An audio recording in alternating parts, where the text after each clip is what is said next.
everybody. Hi, you guys. Welcome. Day 6 of the Lori Vallow trial. I'm not a drama llama. Well, today I'm not a chalant llama, to be on brand with the trial. Just Annie. And this is our handy dandy Annie over here. How are you doing today, Annie? That's what I'll be. Good. How are you? I like it. Yeah, I'll be handy dandy Annie. Look at us, Mom and Annie on the YouTube. We've come so far. We've come so far. No. All right. Well, it looks like we're not going to get court feed for another 20 minutes, according to Nate Eaton's updates. So why don't we? Oh, look, there's Amy watching. Hey, girl. Why don't we go ahead and see what's been going on in the courtroom? No spoilers, of course, but let's talk about the stuff that won't be live. All right, so Nate says, okay, so day 6, bunch of public seats open, but a lot of spectators again, because of course, who wouldn't want to see this? Oh, I wish we could be there. So then Nate says, Trina K, that's the prosecutor, says she became aware that Larry Woodcock was served with a subpoena in Louisiana and his next of kin victim rights were violated because the subpoena included his address and personal information. Trina asked Judge Justin Bersky to seal the subpoena. Judge agrees. Lori says Larry Woodcock was not intended to be subpoenaed. It was an oversight. Okay. Trina says the subpoena was signed by the defendant. Judge asked Lori how it was an oversight. Quote, I just signed them all. I did not check them. It's my own fault. I apologize to the family. Okay. I remember hearing about that, yeah. Okay.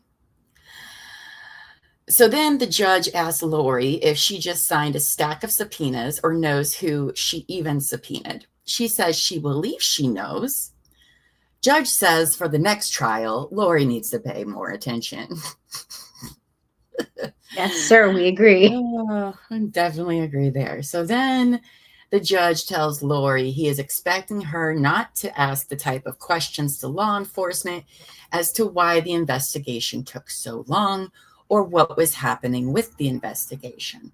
If Lori wants to ask those questions, she needs to ask to take a break and speak with the judge. I do hate that he's doing this, but it's probably for a good reason. So the judge then is now discussing a video that Summer Shiflett, that's Lori's sister, and Janice Cox have watched. The state wants testimony about the video precluded from the trial. Lori wants it included. Judge says unless the video comes in and someone lays foundation, witnesses can't testify about what they saw in the video. Do you guys know what video they're talking about? I have no idea. I'm curious now. Yeah, because I don't know. Was it the one that was broken up yesterday, the interview? No, that's the interview. This is some rando video that her sister and I think Janice is her mom, if I remember right, watched. Oh, so I'm not sure. So then it says judge is now reviewing Lori's witness list with her. The first name is Vicia Idaho. I don't know, but that's Tylee's friend. Judge asks if they have found, I'm not going to mispronounce that name again, V, we'll call her V. Lori says she needs to check with her investigator. Next witness, Gabrielle Bonilla, the former bishop for Charles and Lori. Judge asks if he has been served with a subpoena. Lori says they will look it up. She knows nothing of what's going on. So then, oh wait, hold on, the seal's up. I know. Are they going to go over this? Whatever, we'll keep reading. If they go over it, we'll just listen to it by their words. Okay, so then another witness, Ashlyn Rind, which these are people on Lori's defense witness list, right? Lori says she has not been found or served. Gabrielle Bonilla Bonilla has not been served. Lori is unsure if Barry Cox has been served. Judge says she's out of time for these witnesses as the state is resting on Thursday or Monday at the latest. Even if they are found and served to testify, judge needs to know what relevant information they have to the case.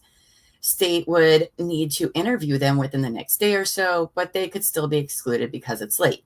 Lori asked about Zach Cox and what relevant information he has. That's her brother's, that'd be her nephew. Oh, quote, he was with my brother Adam Cox that day on the 11th and had communication with Adam and Charles that day and prior to that. The judge asked for more specifics. Trina Kay said she spoke with Zach Cox and he had no idea why he would be called as a witness. So far, Lori's witness list is going to nobody but her real quick. Jeff White, Lori's investigator, just walked in. The judge asked him if he spoke with Zach Cox and what relevant information he could have related to the trial. White says they spoke about his father and about information that is relevant to Charles. Judge asks if Zach has been served a subpoena. Jeff says, as far as I know. The judge says, we will see if he actually gets served and shows up at court. If he doesn't, it's not an issue I need to deal with. If he does, judge says they will need to work it out to see if Zach can even testify. And that's kind of where they leave off before the jurors come back. We will be picking up with Detective Cassandra in the interview videos, it looks like. I was really interested in that last little bit right before he cut her off to end. I know. Oh, there's Polly. Hey. Might worry about that. Oh, but here we are. Yeah, so let me see if I can find yesterday's, because they had a list of Lori's witnesses. Well, claimed witnesses. So what was this? Day 6? So probably day 5. It'd be nice if they made. Oh, we got Mr. Judge on there. I'll see if I can find it later. Let's pull this up for now, shall we? Boom. Oops.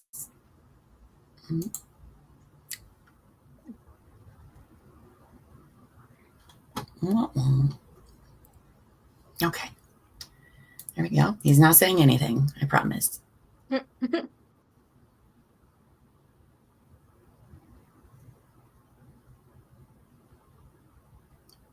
There's Lori. She is something else. Where would I find day 5 of? Hi, Sam. Oh, Sam here. Hey, Sam. Hey, girl. Hey. Are you ready for the crazy? You guys bring snacks? Oh, no. I'll have to grab them. No, I love asking about snacks. So I got banana because you guys know the whole fruit thing, like we talked about yesterday. Mm-hmm. I did an online order for bananas for 4 bananas. 4 bananas. And they charged me for 4 bananas, but they gave me 4 bunches of bananas. So Brent went and picked up 19 bananas yesterday and comes in and was like, what are you doing? Why do you have this many bananas? Anyway, 19 bananas instead of 4. That's a lot of banana. What are you going to do with all those bananas? I guess yeah. I don't know what else to do with 19 bananas. Bananery. I mean, you've done something like that a few times. That is the thing when you order online, right? Is sometimes, especially fresh produce. To the extent that you have subpoenas for next of kin on either of your cases, you need to coordinate the service of those subpoenas through the county attorney's office. They can facilitate in that and getting those people served if they are indeed witnesses that have relevant information in these cases. And both of those people, Your Honor, Robert Vallow and Larry Woodcock, were not on my list and were not intended to be subpoenaed. So it was an oversight. So I don't know how OPDS got that information to serve them subpoenas. So They are someone on your team needs to double check with OPDS that the correct people are being subpoenaed. And Your Honor, they are signed by the defendant. So All right. She is the one who's signing those subpoenas. She is the one acting as counsel. So she is the one asking to send those out. So how was it an oversight? I just signed them all and we got them prepared and I signed them all and I did not check them. It's my own fault. But I apologize to the families. Are there, Hi, Bells and Lady. so do you know the names of all the people you subpoenaed, or you just signed a stack of subpoenas? I did sign the stack, but I thought I was aware of all that they were the ones that I had asked to subpoena. For this trial or for the next one as well?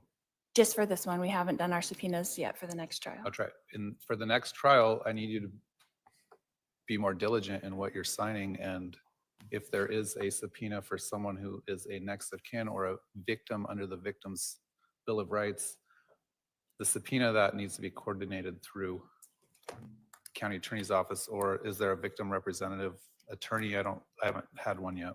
There is not a victim representative attorney, so it would come through us, Your Honor. Okay. We sort of addressed the motion in limine yesterday about the questioning of any police personnel regarding the timing of the arrest, why the investigation took as long as it did, who was or wasn't arrested. Again, I'll ask the defendant, if you think those are questions that Is that better, Bells?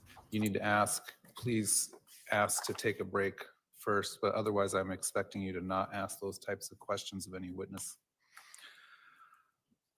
We then have let's take up the Janice Cox and Summer Shiflett video. You've had a chance to review that. I did. What's your position on the state's motion? Your Honor, I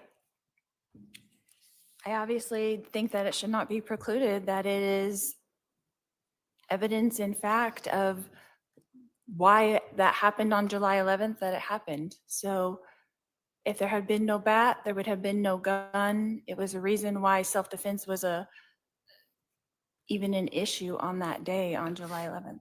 Let me make sure I understand the state's position correctly. The state hasn't seen the actual video that these two witnesses have watched. Correct. It Right. apparently. So was- absent someone coming in and introducing the actual video into evidence, which could have its own evidentiary issues, but absent that, they can't testify in court about things they saw on a video because it's hearsay. They're testifying to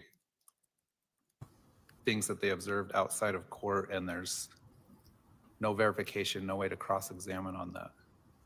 So my ruling would be that unless some video comes in and someone lays foundation for that video, that no witness would be allowed to discuss what they what they saw, heard, or viewed in that video.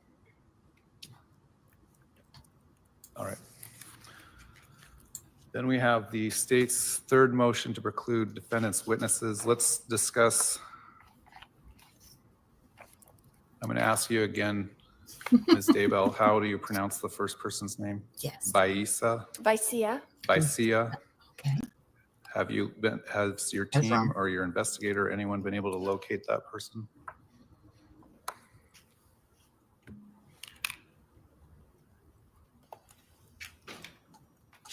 I would have to check with my investigator, Your Honor. What about Gabriel Bonilla? I know that he has made contact several times with Gabriel. I don't know if he has interviewed him, but I know that he's made contact with him several times. Do you know if he's been served with a subpoena? We're looking that up now. So unprepared and unprofessional, Lori.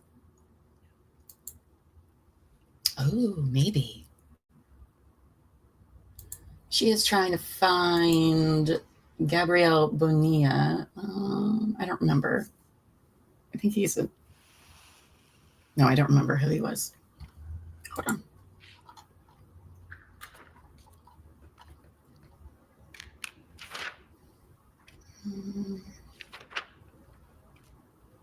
And while you're at it, I'm going to ask about Ashlyn Rind and Barry Cox.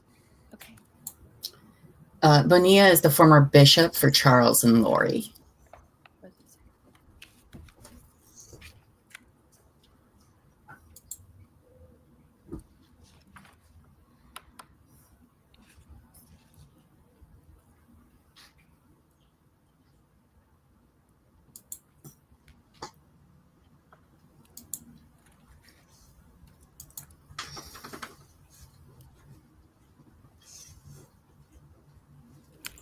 He was, but he was struck without prejudice,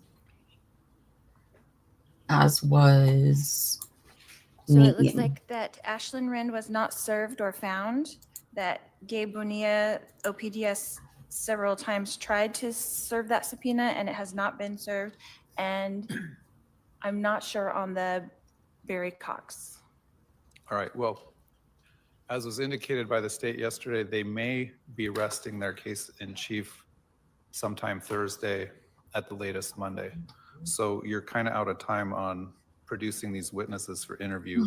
I shouldn't say you're kind of out of time. You are out of time. I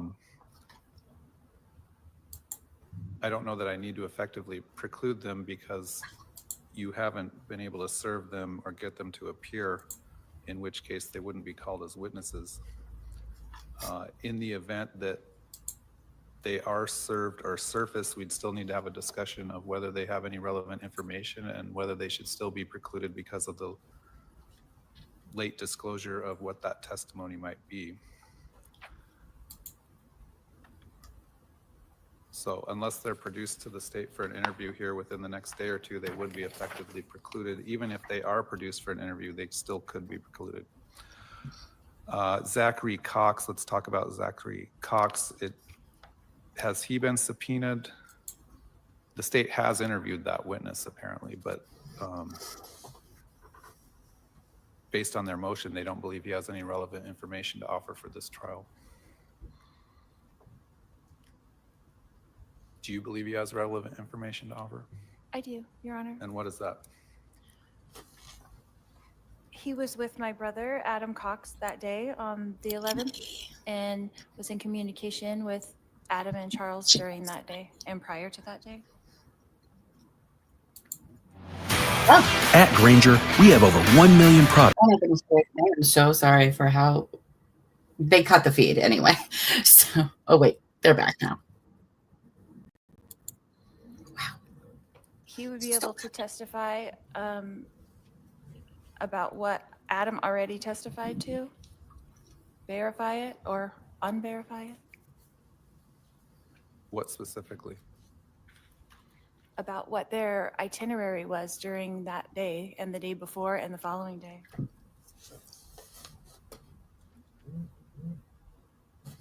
When did this, well, the state interviewed this witness? Obviously, I had no idea what he would be called about. I talked to him for a few minutes.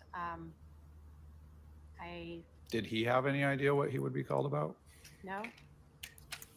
All right. I think unless the defendant says that he's relevant to impeach Adam in some way, then I don't really understand the relevant. I mean, she just said that he could be testify to verify what Adam said. So she's going to call him to confirm that what Adam said was correct. Is that he would be confirming what Adam said, or would he be disputing what Adam said? What specifically? Can you give me some more specifics?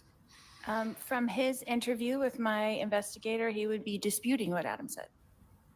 Well, then I'm not aware of that interview. With my understanding in interviewing the defense Jeff White, is that basically they spoke for a brief time. It got heated. Who's they? Jeff White and Zachary Cox. Ooh. They did not have a full interview, is my understanding. I've not been provided with a recording of that, but in my discussion, my interview of Jeff White as a potential witness, he advised just that that Zach had advised that he had lived with them meaning Charles and Lori, prior to them moving into this house, prior to them being separated. That's about the extent of what I understood their interview to be. But maybe Mr. White can provide information as to how he. Mr. White, do you have any information on, you interviewed Zachary Cox? Yes. All right. And did Mr. Cox provide information that would be relevant to this trial to you? When I spoke to Mr. Cox, he was, in short, he was very belligerent. When we had spoken, I was asking about information about his father and him, as well as with Charles. The information that I did obtain from him did not agree with what his father had told me in the interview through the state. His father being? Adam. Do you know if Zachary Cox has been served a subpoena? As far as I know, I think that went through OPDS. All right. I guess we'll see if he actually gets served and shows up at court. He may not, in which case it's not an issue I need to deal with. But if he does show up, we will need to flesh out whether he has relevant information, whether he should be allowed to testify.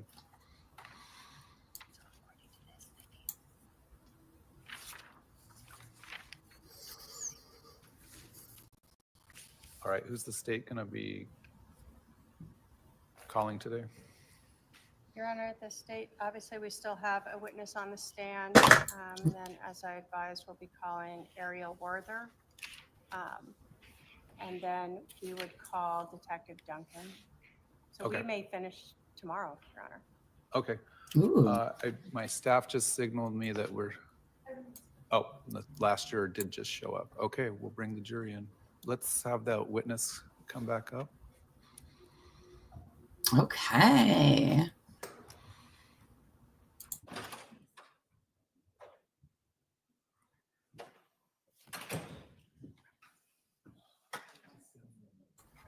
So while they're bringing the jury, Nate says it's going to be like 10 minutes or whatever.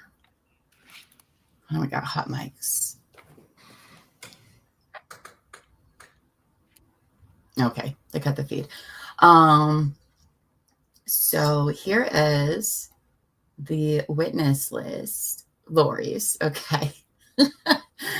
Can you see my? Okay, you can't see that. So we have Lori. Okay, never mind. So we have Lori. Any and all people, which is nobody. They struck Nate Eaton pre-trial. I forget how they said her name already. Vizia? I don't know. They couldn't find that person. Gabriel Bonilla is their Charles and Lori's bishop, who did they say hasn't been served, but they've been in contact with, I think is what they said. They haven't said anything about this Joseph Pongratz. I'm not sure who that is. They brought up Ashlyn Rend, who has not been subpoenaed or not served one, or however you say that. And then this is all of her family. So these two will probably go. Adam probably, maybe. And these two go. So she has herself and Adam. But we're back.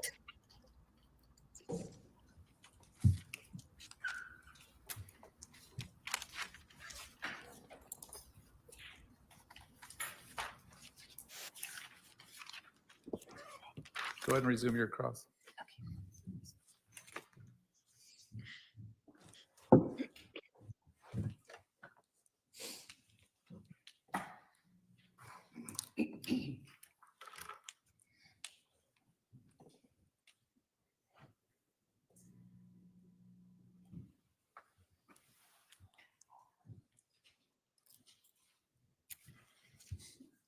Detective Inklin, Yesterday, we were talking about the chain of custody of the phone, so I have a couple questions on that. Yesterday, we talked about that Charles' phone went from your hands to the property room. Is that correct? No. Okay. Where did it? When I explained to you, it's our computer crimes division, the Okay. detectives that do the downloads. Our property room is about a mile away from the police department. Okay. So it went from your hands to the computer crimes division. Is that correct? Correct. We usually take phones directly to them. And how long was that between the time you left the house and you delivered that phone to them? It's about 20-minute drive or so, and then just to the PD and upstairs to where their office is. Okay. And who did you turn that over to at the computer crimes division? Sergeant Olness was the sergeant of the unit at the time. And did you use the passcode to access the phone at all? I did not. I don't do downloads or exams of devices. Okay. Did you look to see if the threatening text messages from Charles did actually exist? I did not do an exam of the phone.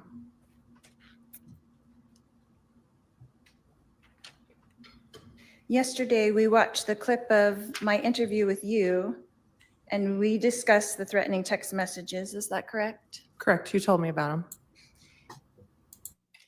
And you stated that I did not show them to you. Is that correct? You did not show them to me, no. And did you ask me to show them to you? I did not. Had I been cooperative all that day? Yes. Do you think I would have shown them to you if you would have asked me? Objection, speculation. Sustained. Was Tylee also cooperative that day? I believe so. Was Alex cooperative that day I don't know. I did not have contact with Alex. at all? I did not interview him or talk to him, no.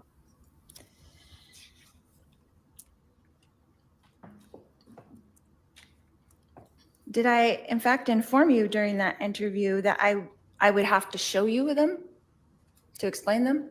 I believe so. But you never asked me to show them to you? I did not. Did you ever request that I turn my phone over to you? I did not. Did you ever request that Tylee turned her phone over to you? I did not.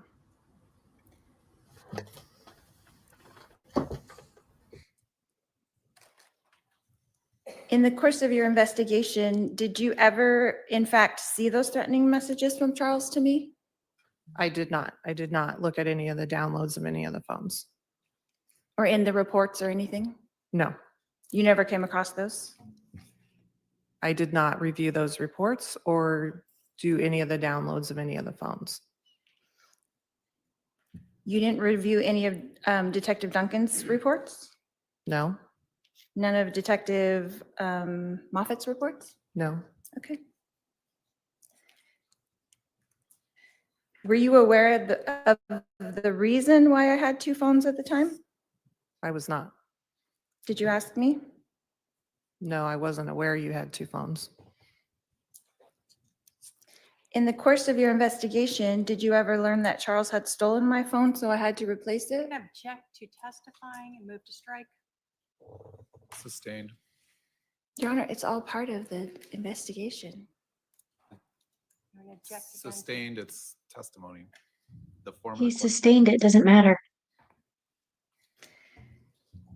Were you aware that after he gave it back to me that I kept both phones? I'm going to again object. Sustained.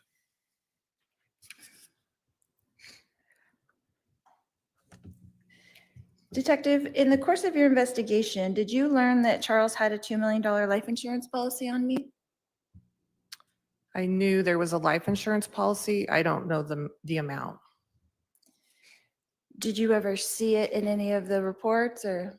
I did not review and I was not part of that portion of the investigation. And you never saw that on any kind of Bates numbers? I'm going to object again to asked and answered. I'll allow it. Go ahead. Go ahead.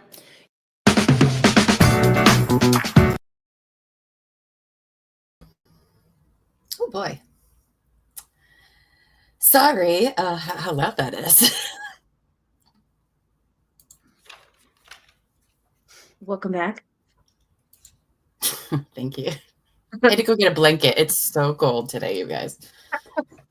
I'm like over here, like, so I got my son's crazy. Minecraft blanket. It's windy today, but it's 70 degrees. Oh, it's not even 50 degrees here today. It's cold and windy. I'll switch off with you a little bit. But Lori is, I mean, she's been married 5 times. So. Yesterday, No offense to other people, during your but it's Lori. direct, you said that, or during our discussion, you said that we arrived at the Chandler Police Station and that we were taken into the Family Advocacy Center. Is that correct? Correct. Is that what it's called? Yes, the FAC or Family Advocacy Center. Okay. And was that just Tylee and myself that were taken to that part of the station? I believe so, yes. And so was Alex taken to the regular part of the police station? He was in a different portion in an interview room in the persons crime section downstairs. Okay. So we were taken into 3 different rooms, is that correct? When we arrived? 3 different interview rooms, yes. And we were all 3 interviewed, is that correct? I believe so, yes. And you interviewed me, is that correct? I did. And you also interviewed Tylee, is that correct? I did. And Detective Moffat is the one that interviewed Alex, is that correct? I believe so. And these interviews were all video and audio recorded, is that correct? I believe so. And did you have a supervisor or superior there at the Chandler Police Station watching these interviews live from a viewing room? Not a supervisor. Who was it?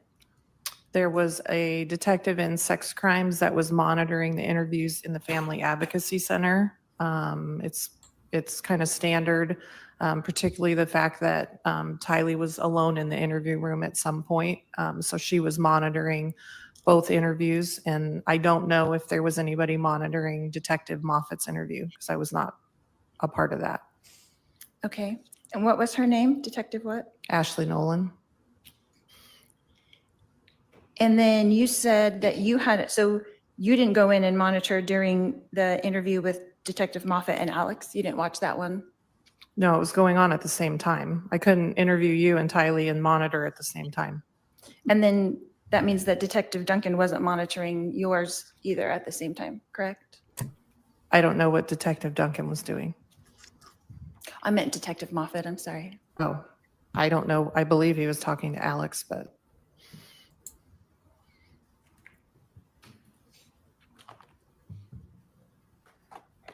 But he could have been monitoring yours and then talked to Alex after that. Is that correct? Objection, speculation. Sustained. Were there other people in this monitoring room that you know of? I believe Detective Nolan was monitoring from her desk as the sex crimes detectives work within the Family Advocacy Center. They're in the same portion of the building. Okay. So they can just monitor from their desk? Correct. They're not in like a separate room, is what you're saying? No, there's a monitoring room upstairs in the dedicated suspect interview rooms, but none of those rooms were used in these 3 interviews that you're talking about. Okay.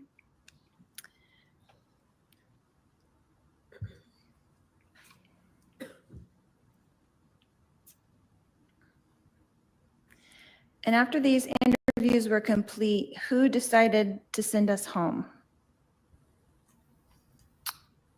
Well, I decided to drive you guys back to the house.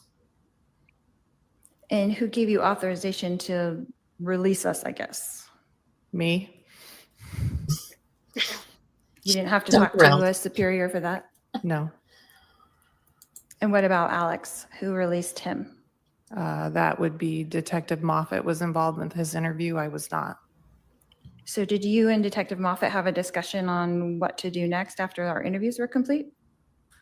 Briefly, that we were done with the interviews and that at this point, whether or not to get you back to the house and how we were going to facilitate that. Not today, Easter. Okay, but it was decided at that time that we would be brought back together and taken in the van back to the house and dropped off? It was the easiest way to get the three of you back at the same time.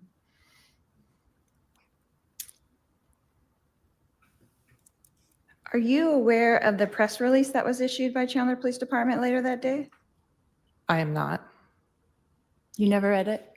I don't. You never heard about it in the course of your investigation? The press release? Yeah. No. You never discussed it with any of the other detectives? I would object She hasn't to heard that about it. answer. Sustain.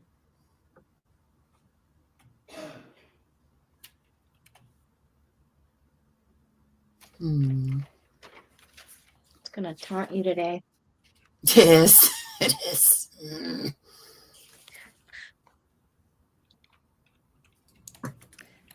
It's definitely their feet. It's nothing to do with us. Would the case agent have to be the one who would authorize that at the time?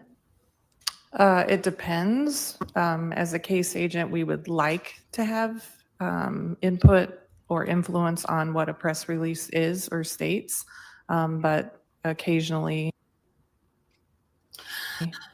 they're published by our PIO, our press information officer. So do you know if Detective Moffat, correct? Or if he, or if he, Oh, for Pete's sake.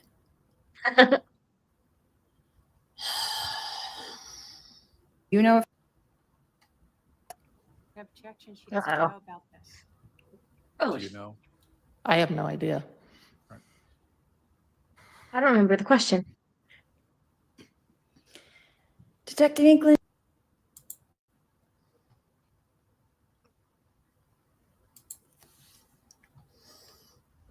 okay. yesterday the prosecutor, why didn't Lori just give the phone back? Is that correct? That's correct.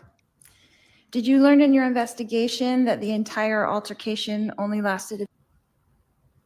Hold on. We're working something out. Working something few out. minutes? We believe in That'd be you, a Lum. fair assessment. Because we discussed that in our interview. Is that correct? We did.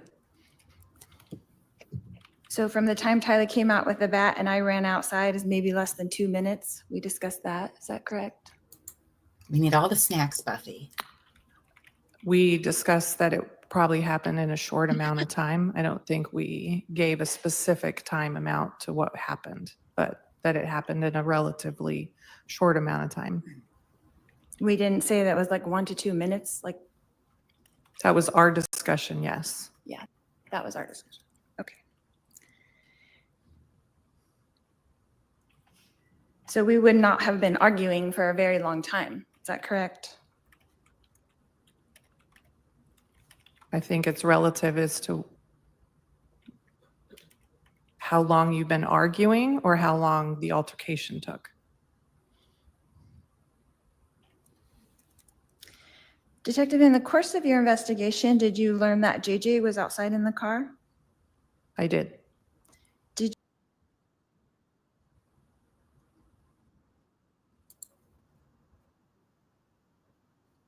Smooth.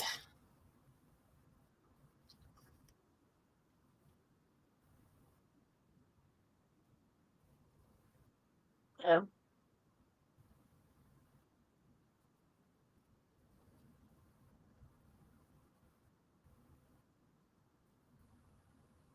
Wait, I don't hear anything.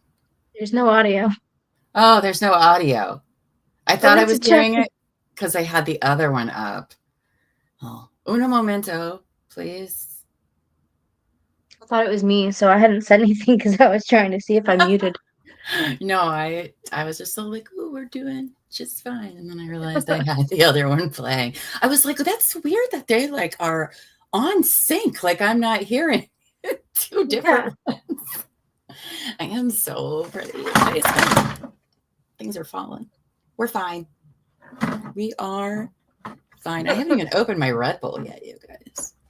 We thrive in chaos. We do thrive in chaos.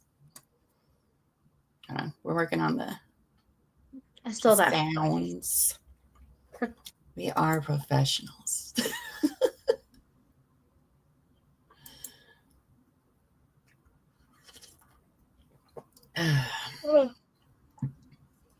seeing what we can do. Oh, goodness. Oh. I see, yesterday I knew that this trial was not going to go till the middle of May.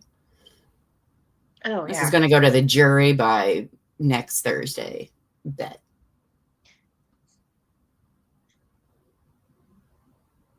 Well, knowing Lori, she might be on the stand for like 5 days. So.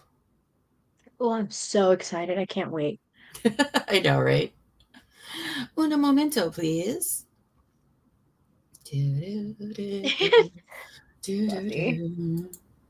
If we can wrap before Karen Reed, that would be great. Now, they're still in jury selection, yes?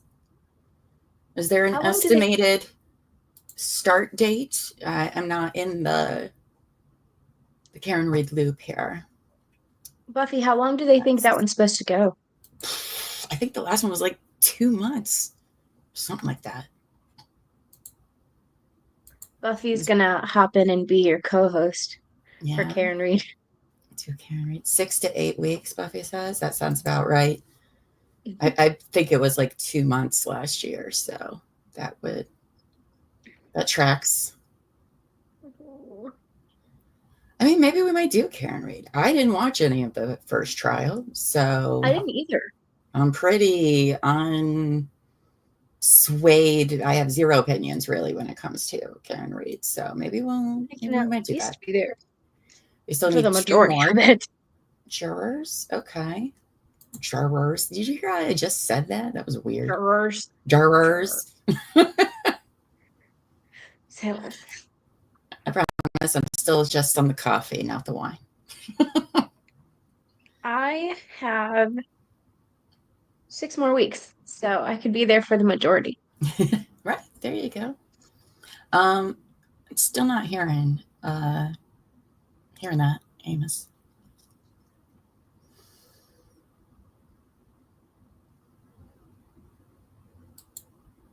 May not have court Friday because it's Good Friday and Monday a holiday, so no court. What holiday's Monday? Yes. What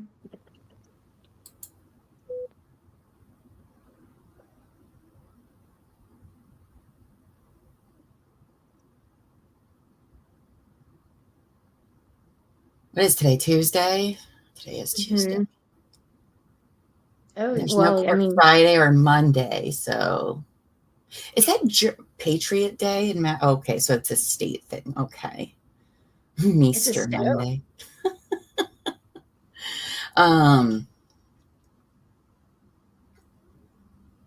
So there's a good chance that Karen Reed might not start till next week then.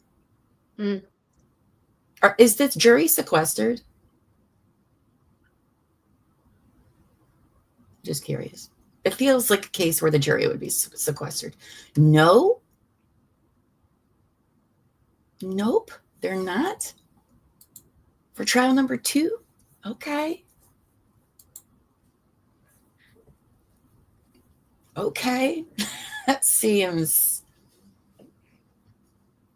interesting. They should be. I mean, if it's taken them, because they've been in jury selection for like a week and a half, 2 weeks now, right? I think. I imagine it's taken that long because everybody's freaking heard about it. So why would you risk that? It's interesting.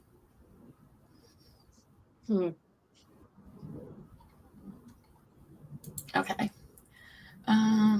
Oh, never mind. I got a note that I should just she'll be back. I'm sorry. I'm just sitting here thinking thoughts, I guess. Hold on. I'm going to try to pull up the feed again. We're having technical issues. Well, not necessarily us. No. But our feed. Is that over here? I'll go be on the jury for that. Oh, no, I won't. So many things. Am I? What is happening? I don't know. Okay, they're just waiting for her to answer a question. Okay. I'm like, is there just no sound at all? But don't mind me. I just work here. Now. I'm wondering if she's just like twisting it. I don't know.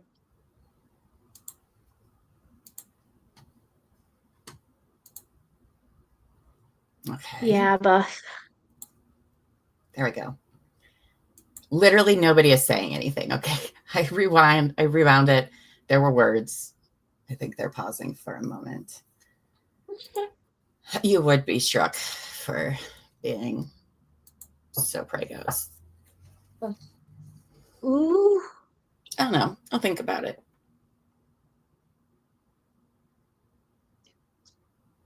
Oh, never mind. The Walgreens And to as purchase part of the your football? investigation, I did you did not. view the video of me going into the Walgreens to purchase the And football? how hot was it I that did not. day on July 11th, 2019? And how hot was it that day on July 11th? Hearing it twice. I am hearing it twice. Warm. Like in the hundreds? July in Arizona. I'd There we say go. it was probably warm. Would it have been difficult to walk JJ to his class on the cement with no shoes on, do you think? Objection, relevance, Uh, speculation. Sustained. I think the jury can draw their own conclusions about the temperature in Arizona in mid-July. Hot as balls. Investigation that after taking JJ to his classroom that Tylee and I headed straight back to the house I believe so. and that we met with police. Is that correct? Correct. You As soon as we contacted drove up, first contact was with, Officer Krautheim. yes, Krautheim. Okay, thank you. Detective, is it your understanding that we fully cooperated with the police? You were cooperative with interviews with me. That we did as we were instructed? You, with me in your interview, you were cooperative. And Tylee was cooperative with you as well, correct? I believe so. I hate she has to say her name. I hate it so much. You voluntarily I interviewed. know. Is that correct? Correct. You were not in custody. Did we know that? I believe so. That she can say it so easily. In those Mhm. interview rooms, did we know that we could just walk out and leave anytime? You- Was that explained to us, is my question. You can ask that. Can you say it again? Was it explained to us at any time that we could just walk out of those interview rooms and leave if we had wanted to? No. Did I in fact ask you at one point if I could go to the ladies' room? I believe so. I gotta go to the ladies' room. I'll be right back. Detective, did we answer all the questions asked to us by the police that day? By me, yes, I believe so.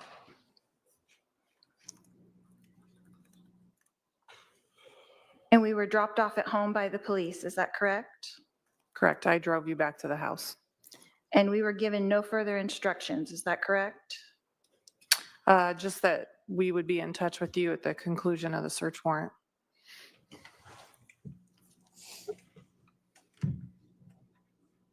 Is it also correct that we voluntarily handed over Charles' phone to you when you asked for it? Yes. Did we delay in that or just do it immediately? No, you gave it to me when I asked. Was there any time, Detective, on July 11th, 2019, that we did not comply or cooperate fully with the police in their investigation? In my interaction with you, you were cooperative. Thank you. That's all I have, Your Honor. Redirect.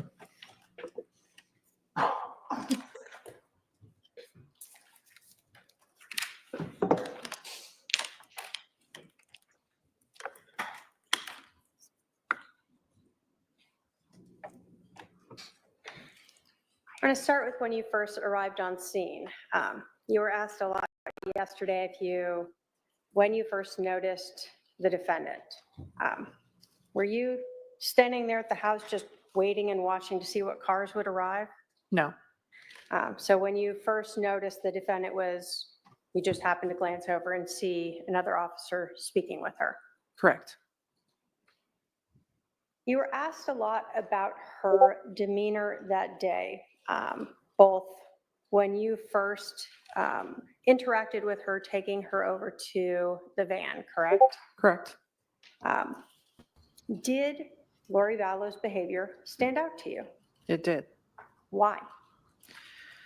So based on what was going on, that we had a homicide, her husband had been shot and killed, her brother was the one who shot and killed her husband. It was inside her home. Her children were at least partially present to this event. Her demeanor seemed odd given what was going on at the house that day. So throughout this time, you're just noting her demeanor, right? Correct. You were asked about whether or not you were calm at the scene. Do you recall being asked that on cross? I believe so. Had you just seen your husband get shot No, inside your own home no, by your brother? no, You were asked if the other officers at the scene were calm. You recall being asked that? I do. Were you aware of any of them having just seen their significant others being shot No, by a family member no, inside their own home no, with their children present? no. So would it be difficult to compare the demeanor of the officers and yourself with that of, say, Alex or Tylee or the defendant? It would be difficult comparison. Not the same situation. No, You were asked a lot about Tylee's demeanor as well. Did you ever see her appearing to be panicked, no, overwhelmed with emotions? no.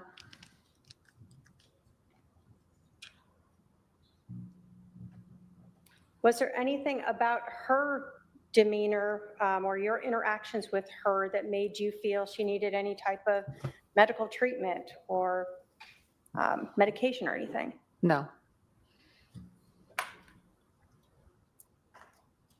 The death notification that you attempted to make, I'll say.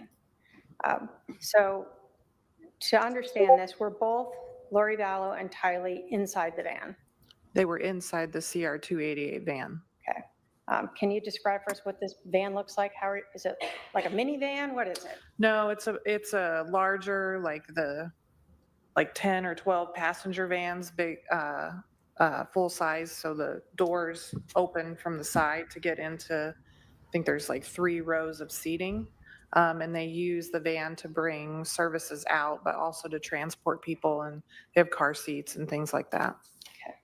So when you went up to the van, you opened the door? Correct, the side door to open to get into the rear portion of the van. And you were with your sergeant at the time? Correct. And you asked if Lori would come out with you? I was trying to get her to come out of the van to talk to her outside of Tylee's presence.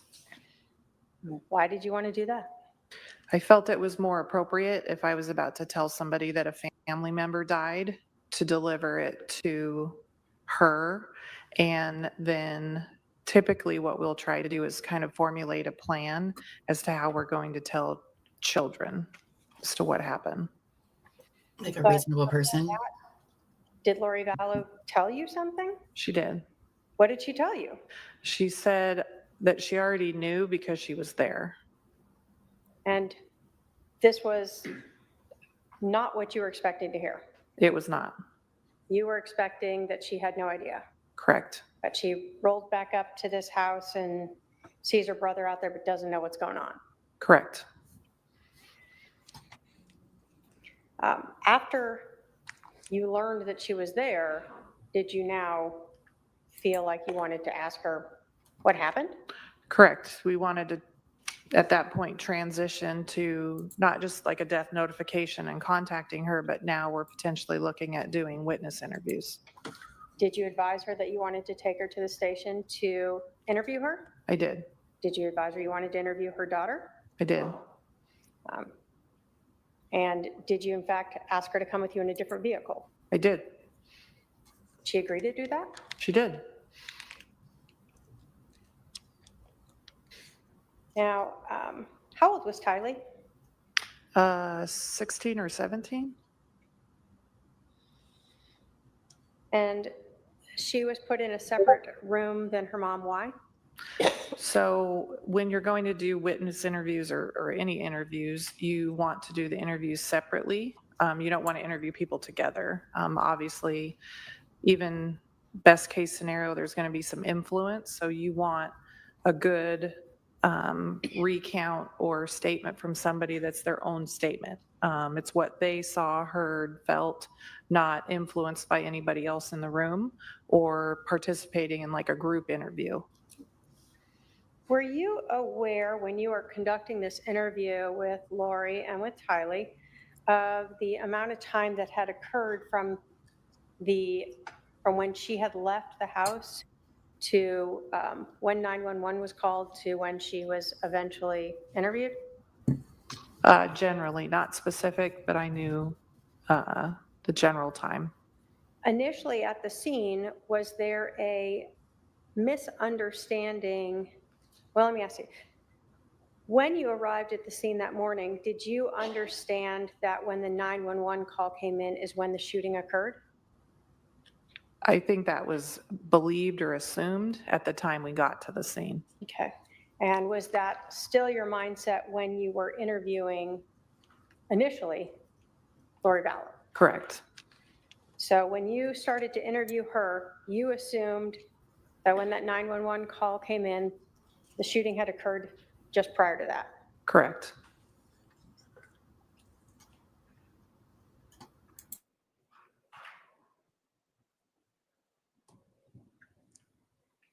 When you were driving Lori back to the police station to FAC for interviews, you again told us about her demeanor. Did that again stick out to you as unusual? It did. Why was that? Again, this incident has unfolded and we're driving and she's just kind of chattering in the car, and given what was going on in the situation and how she was acting, it was just odd to me. It's weird. You were asked about, just on cross, whether or not you gave the defendant a specific time when she could come back to the house. Do you recall that? I believe so. Did you have any concept of when Detective Coons or Duncan would be finished executing that search warrant on the house? No, and that's not an assumption we would do. So they don't tell you a timeline like, hey, detective, we'll be done by 3 so they can come in? No, because in processing a scene, you just don't know. So you wouldn't want to give that kind of time constraint when processing a scene. You're going to go through and very slowly and methodically collect and photograph and process. Well, they are all not going to limit a time.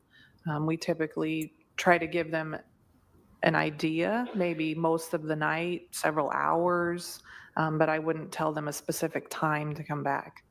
And your interactions with Lori, you hadn't even been in the house yet, right? I had not. So you have no concept of what the scene's going to be like. Correct. Or how long that might take. Correct.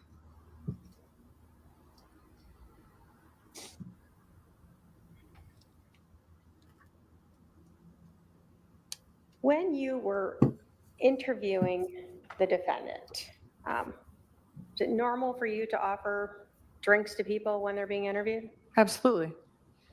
Normal for you to allow them to use the restroom? Yes. And you did that here just like you normally would? I did. Nothing different or unusual in that? No. Detective, when you were interviewing the defendant, on July 11th. Did the defendant tell you that she and Charles argued about the phone prior to Tylee ever becoming involved? Correct. Did she tell you that she had initially obtained Charles's phone, and when he asked for it back, she said no? Correct. This is before Tylee's there. That's right. Does she tell you that she then, in fact, confronts Charles about who he's texting? Correct. And that's again before Charles is out there, Before Tylee was there. before Tylee is there. And she advised you that she still wouldn't give him back his phone, even though he demanded it then. Correct. Did she tell you that she was walking away with Charles's phone prior to Tylee coming out while he is still demanding his phone back? Correct. So there were multiple occasions that she told you about prior to any bat or gun being involved that she could have just handed the phone back over, That's correct.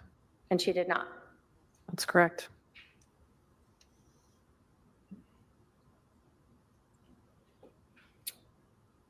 In terms of your interview with the defendant, did you understand all the facts of the case when you interviewed the defendant? No. You told us you didn't understand the timeline yet in terms of when the shooting occurred versus when the 911 call occurred, right? Correct. So you were unaware of that 47-minute lapse in time. Correct. If you had known that, would you have asked about that? I would have asked about that, yes. When you were interviewing the defendant, you were unaware that she had Charles's phone, correct? Correct. If you had known that, would you have asked about that? I would have asked about that, yes. When the defendant was talking to you at one point, she told you that she knew her brother was texting with, or that Charles was texting with her brother Adam. Do you recall that? Yes, she told me that. Understanding now that she had Charles's phone, would you have asked her how she learned about that? I would have asked her about that, yes. So when you're doing an interview with her at 9 or 10 in the morning, you didn't know that she'd had time to look into Charles's phone? Correct. You learned later that she had the password to get into his phone, right? Correct. So when she's telling you things, you're unaware that she has already potentially had the ability to access those. That's true. And what she's telling you in her interview contained information about the interaction between her brother Adam and Charles. Right.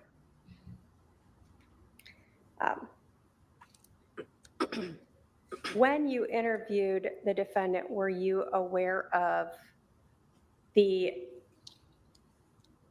days leading up to this, the interaction between Lori Vallow and her brother Alex? I was not.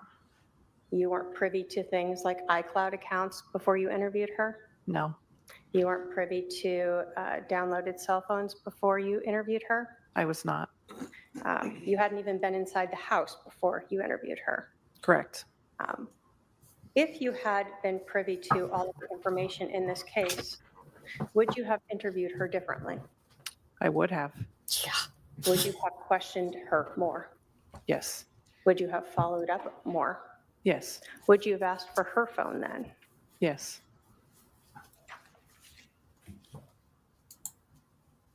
Agreed.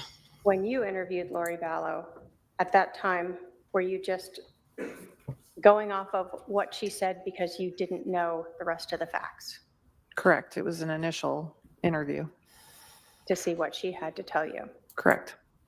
But you had nothing to do to be able to verify or validate anything she told you? Correct. I have no other questions, Your Honor. All right, I see we have a few jury questions. I think we're going to have the parties approach for those who are having difficulty with their headsets.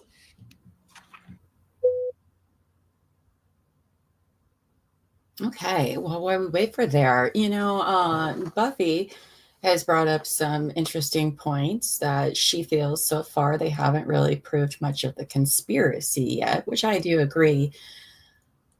I'm wondering, because they haven't really said much in regards to digital evidence, like texting, things like that. I'm thinking that maybe that's what, because we haven't heard from the lead detective yet, who I think we will today, which is Nathan Duncan, I think. And I think it's imperative that they need to have some sort of digital trail of some sort of planning ahead of time, because I do agree with Buffy here that they don't have, for me either, conspiracy chart. Like, clearly we know something was going on, but that's not enough to say that they thoroughly planned it like that. So I agree with you, but I'm curious to see if the lead detective has to bring that sort of stuff to the table, I would think. Alex used a stun gun on her second husband too. Really? Wow. For what? Nuts. It's crazy. Okay. But then also, if I was on this jury, I'd be like, okay, well, where is everybody that was at the house that night? You know? Yep. Well, unfortunately, they're all dead. So just shortly after. But we'll see. Because they said what? They could be done today? I think she said. Very shortly. Yeah. Let you go fun.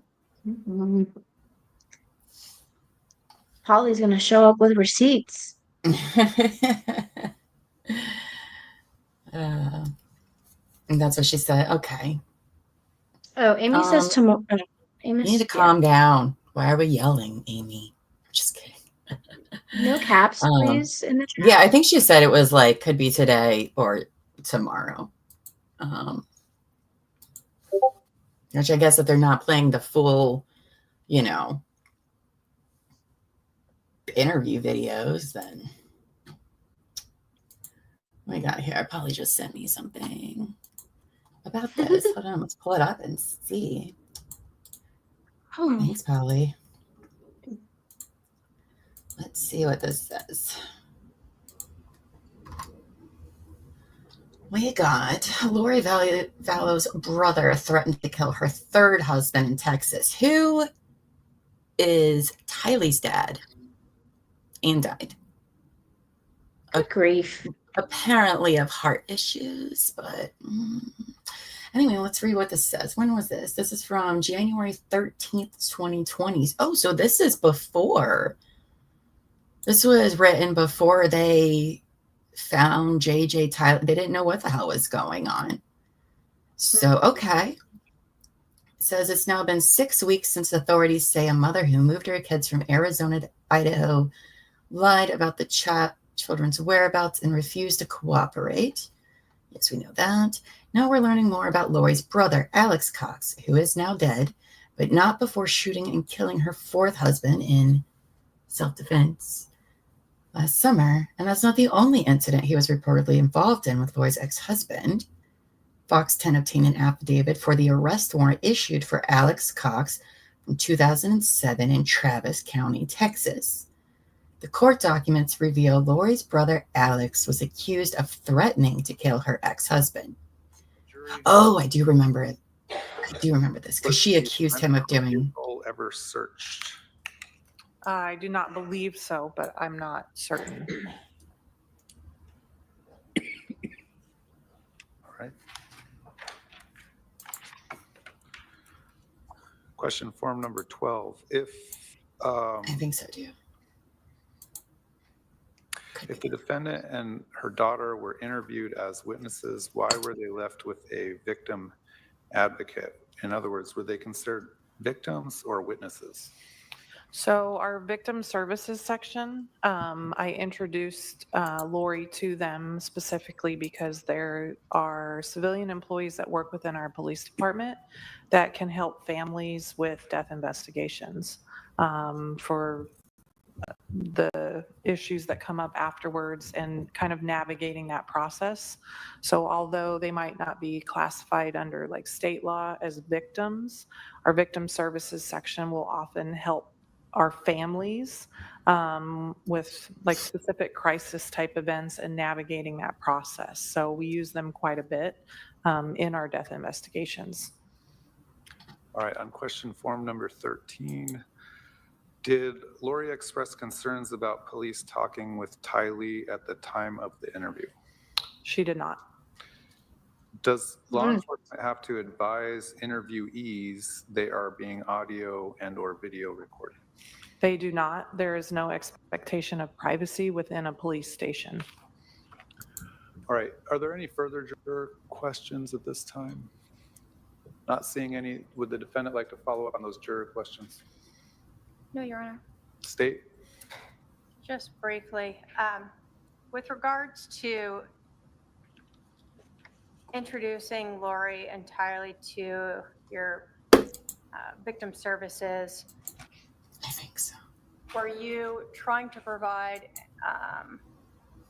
whatever services might be necessary due to the fact that her husband had been killed? Correct.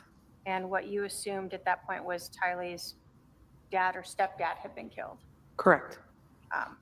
And again, this is all prior to you learning more about this case? Correct.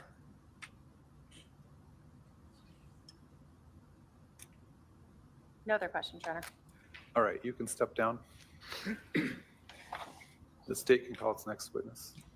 Thank you.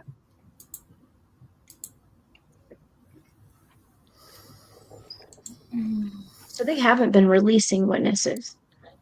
I don't think so. I haven't heard of. I've never heard it handled that way.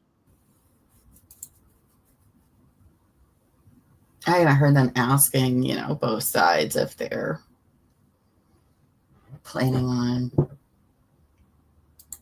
releasing them or not. Let's see, that guy's going to be a detective too. Sorry, guys. I'm not muting my keyboard.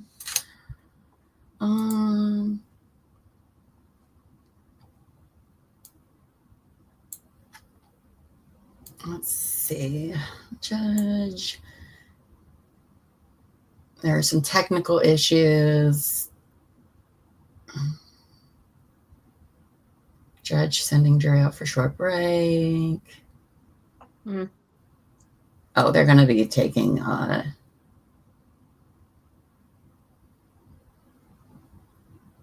quick break. It looks like 10 to 15 minutes.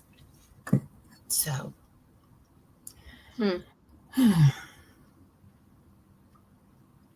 There's that.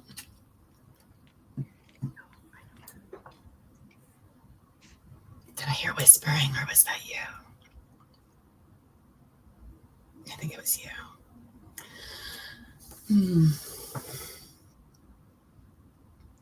You can hear them or you can't hear them?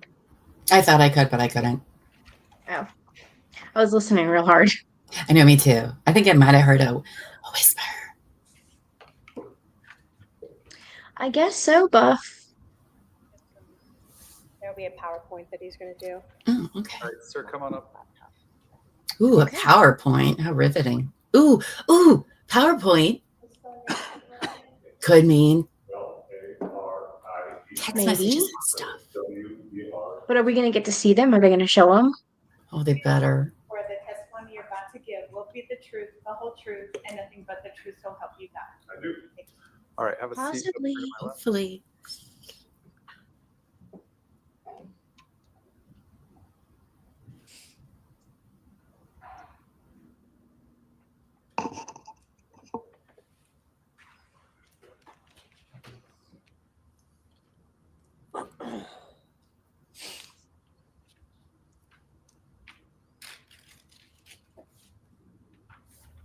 Okay. Oh, look at his tie. I like his tie.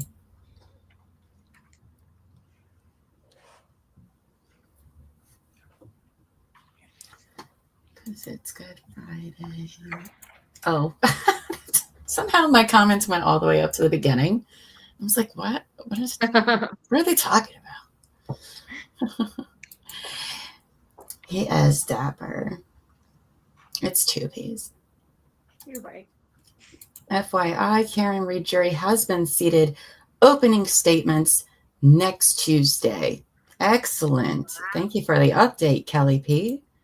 Appreciate that. Are they going to be having, do you know, are they going to be having, you know, some last minute motions going on the rest of the week, or this is just cut off? Start date. Yeah. Love you, updaters.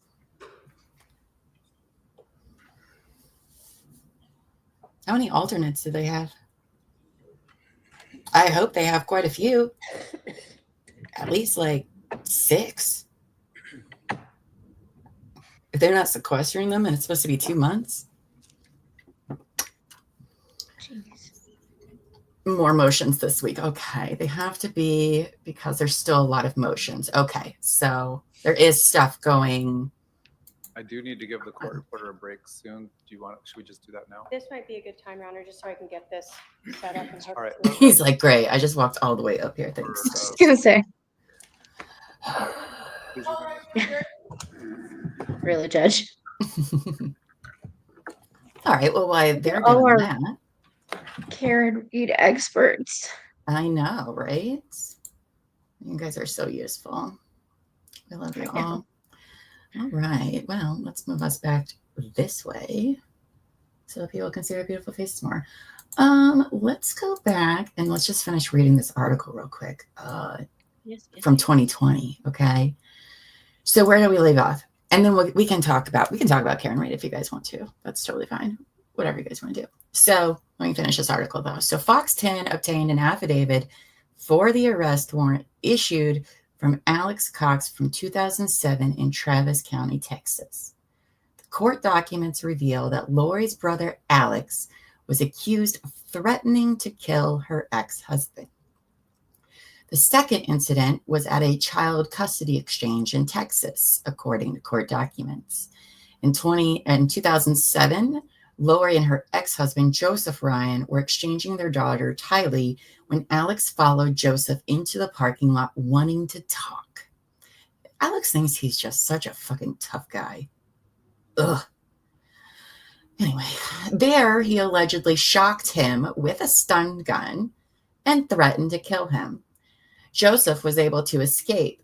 The next year, he pleads guilty to an aggravated assault charge in the 2nd degree and served 3 months in jail. Joseph died in 2018 from a heart attack. So in July 2019, the Chandler police say Alex shot and killed Lori's 4th husband, Charles Vallow, in self-defense. That next year, Alex died unexpectedly in Gilbert, Arizona. Police are investigating the cause as we wait for autopsy results. And then they talk about how some remember Alex is a more positive light.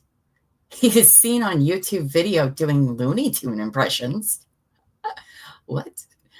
Let's find that. There's a link. So I'll open that up. Oh, that's funny. Okay. Hold on. Marshall.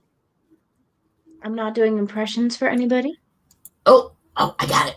Unless it's a Amy and Llama talking. What? Your accents that I make fun of. Oh. Tease. All right. Okay, hold on. Gotta do this. This fucking guy. All right, let's do this. We'll boost the volume up a little bit so we can embarrassingly watch this together. Are you guys ready? Prepare yourselves. I don't know what to expect. Let's see how good these are. This says best Looney Tunes impersonator in the world. Okay. So, quite the claim. All right, let's go. Okay. Go ahead and whisper it. I'm Alex, and I'm going to be Looney Tunes. Okay. Elmer Fudd, Daffy Duck, and Bugs Bunny. But I haven't got a Flickazee and Wabbit's license. Don't go anywhere, Daniel Boob. Wabbit season, duck season, wabbit season, duck season, wabbit season, duck season, fire! You're despicable. Sylvester's son. Oh, father, afraid of a mouse. Oh, the shame of it all. It's more than one of my tender years can take. Bugs Bunny and Beaky Buzzard. And what's it you're looking for, Doc? It was don't tell me. It was a rabbit. All right, Doc, you got me, but you better let me freshen up a bit first, huh? A buzzard is two-faced, a gonial thing that'll lead you to sing. Porky Pig. I think that's all. Riveting. I mean, like, I would they like that weren't hour of my bad. life back. They weren't bad, but in the world. I don't know about in the world. Because who did the voice? Mel Brooks, right? I think. I I watched Looney Tunes as a kid. The cringe, indeed. I feel dark light. Okay. Anyway, so let's get back to the article. That was something. Okay, so Kathy Dean, a former producer for a radio show he was featured on, Alex was featured on, says, quote, "In all impressions, he was a good-looking, funny guy, and like I said, charming." Okay. Another new development in the case leads us to the principal at Kennedy Elementary School in Rexburg, Idaho, Josh Wilson. He said Lori tried to take JJ out of school after just 3 weeks of being enrolled. JJ was only enrolled in our school for 3 weeks, so this assumption that he had been absent for months and we just didn't know about it or didn't know anything about it is not correct. He also said he never met Tylee. So that's the end of that article. So I didn't know that he got charges for Tylee's dad. And it kind of makes you wonder. It makes you wonder because Alex is reportedly responsible for shooting Charles. And Tylee and JJ in some way, shape, or form. Because they couldn't determine how they died, right? If I remember right. And then it was rumored he shot at Tammy Daybell. Mm-hmm. And I think it's determined that Chad killed Tammy. But he was definitely behind doing what they did to sweet little Tylee. Yeah. Alex knew all about that and helped take care of it. So it's just as bad in my book.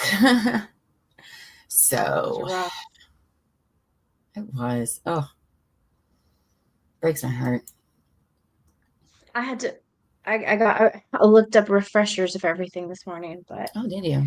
Just infuriates you even more that she can just sit there and say Tylee's name so nonchalant. Mm-hmm. That's just. I'm just really surprised after he shot Charles that incident didn't pop up when they ran a search. I mean, one would think. I mean, maybe they talk about it. I don't know. I mean, were they? Let's see the timeline. So this happens in July. Like, did they rule it just a normal self-defense case and close it? I don't think they did. Because only 6 months later is when, or in December is when they start asking about the kids, if I remember right. Because that's when Alex dies. Mm-hmm. I don't know.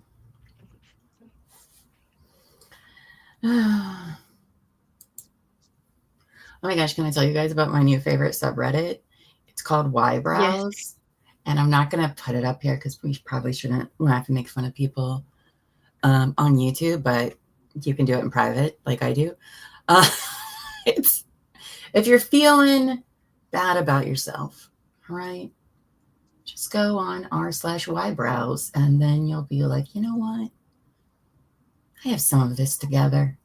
I'm not making these kinds of choices. That's what I've been doing the last 2 nights before bed. To get all this. Get off on apple tea. Oh, I love bone apple tea. Gosh. I love it so much.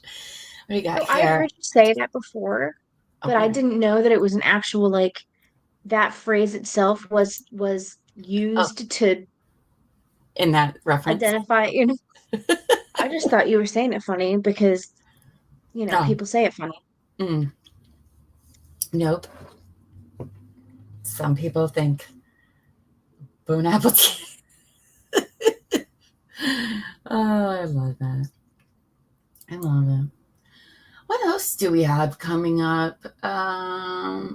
So this one, her next one's not going to be till June. Let's see. We have Karen Reed will start next Tuesday. And that's supposed to be Kelly P. Me too. 5, 6. Oh, so there's a good possibility that Karen Reed may be close to over by the time Lori's next trial starts. Because that's 6 weeks. That is 6 weeks, but you know, I don't know if they have blackout days or anything. If they have a special schedule, somebody write that down and send it to me. I wish coffee also gave motivation to do shit. I feel you, girl. I drank so much of coffee, and all I got out of it was having to pee again. Well, we opened a dark bag of coffee, and I don't know if you guys know this, but dark coffee has less caffeine than light. So, like, it goes light, medium, dark. The darker it goes, the less caffeine is in there. So, I'm just really drinking heavy bean water. That's not even doing anything. Might as well just suck with my caffeine. I've got chai concentrate. What? Because you do like chai tea, not the hot tea, but like in. No, I don't like any tea. Like chai lattes. No. Anyway, I just have chai concentrate so I don't really like hot coffee that much. It has to be the right condition. Like it'll be snowing outside, and I'll still go get like an iced or frozen coffee. That's crazy. I will dump a cold iced coffee out. Garbage. No, cold brew's fine, but you have to be in the right mood for it. So I just do like iced chai instead. It is true, Kelly. True facts. Sometimes they call it blonde instead of light. I think it just depends on the brand. But that's what they say. And I've been on this dark coffee all week, and I'll tell you what, it's not doing crap. No, only thing, yes. Medium gray. Agreed. Okay, but so I also don't like cold soda that much. I drink it room temp. I mean, I can, but Brent, my husband thinks it's disgusting. He's ashamed of me. Ice cold out of a can when you get all the bubbles. It's amazing.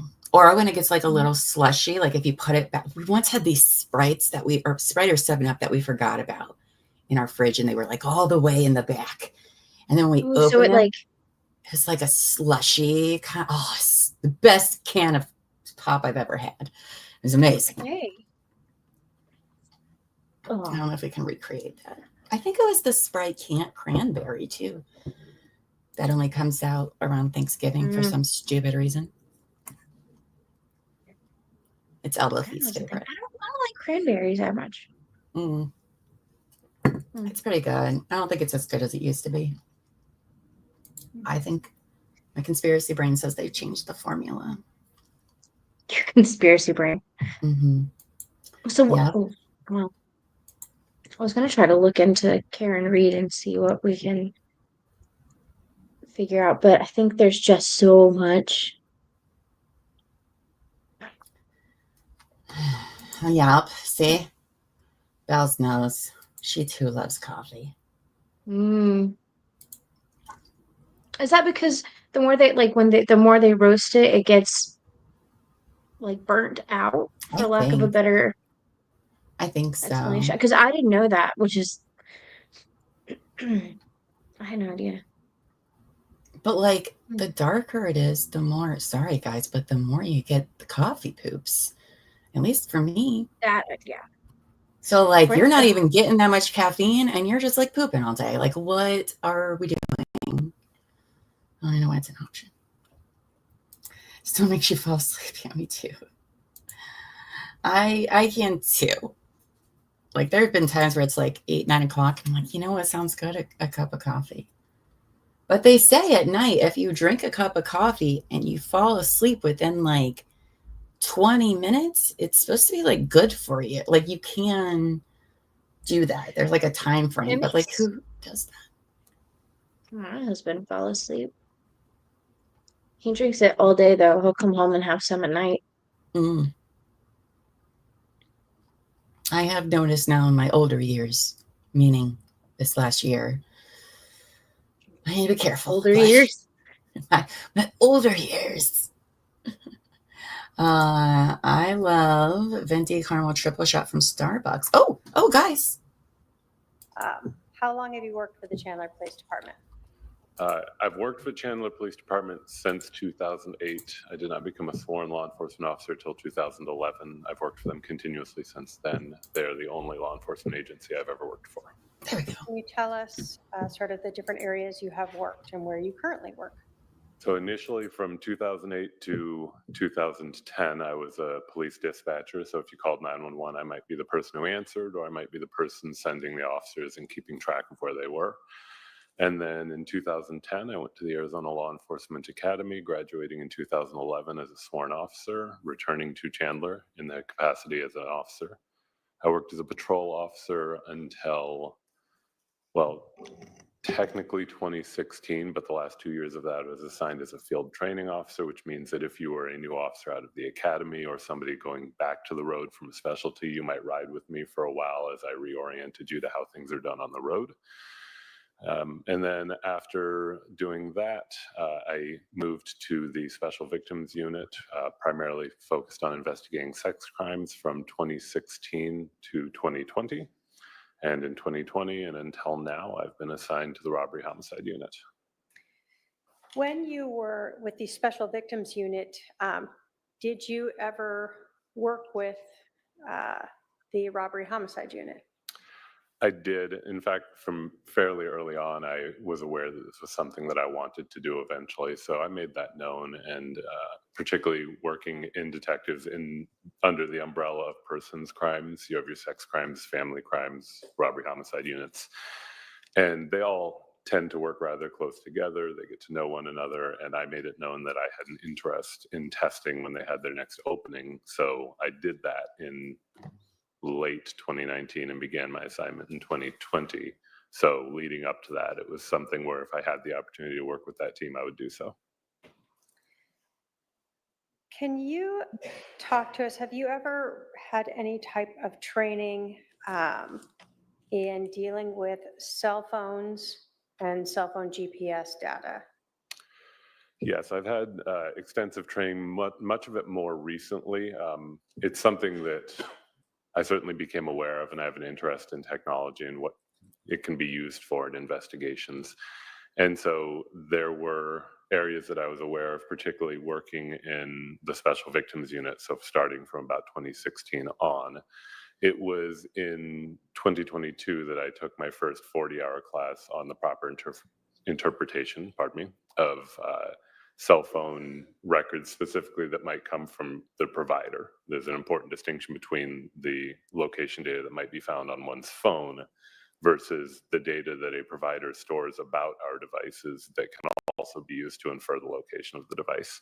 I took a 40-hour class primarily on that subject in 2022. And then in 2023, I took a 40-hour class leading to eventually becoming a subject matter expert in that area. Have you previously testified in court about cell phone GPS data? I have. Have you previously testified in court about mapping GPS data recovered from cell phones? I have. In July of 2019, were you still in the Special Victims Unit? Yes, I was. And did you become involved in a shooting that occurred on July 11th of 2019 at 5531 South Four Peaks Avenue in Chandler? I did. How did you get involved in that? I believe I was downstairs where we all work in a similar area and became aware that a shooting had occurred, that it appeared that one person was deceased, and I volunteered to come along. My capacity was more to shadow, to learn about how these investigations are conducted with the aim of testing. That's something that's best practice to do if you want to test for a unit. You ought to go out and see how the job is done. So when you initially, did you go out to the scene? I did. And when you initially out there, who did you shadow at first? Initially, I was at the scene with Detective Coons. I was present during the scene investigation, though again, as someone who was observing, I didn't personally impound anything or directly conduct the scene investigation myself. Okay. At some point, as you are shadowing these, were you given different requests to help the detectives who are working this case? Yes, although I'd say the extent to which I started going out and doing things, assigned tasks, really began the day after, on Friday the 12th. So on Friday, July 12th, 2019, did you become aware that no one had obtained contact information for J.J. Vallow? That's right. And did you offer to reach out to Lori Vallow to get that information? I did. Why did you need that information? To have a complete and thorough police report, it's best practice to have proper documentation, name, date of birth, basic demographic information for all the people who are involved in a case, however they might be involved. Given the information we had at that time, he's someone who ought to be listed in the report. Okay. Was he also known to be the son of the deceased victim? Yes, that's right. On the 11th, had you had any contact with Lori Vallow? I did not have any contact on the 11th. Okay.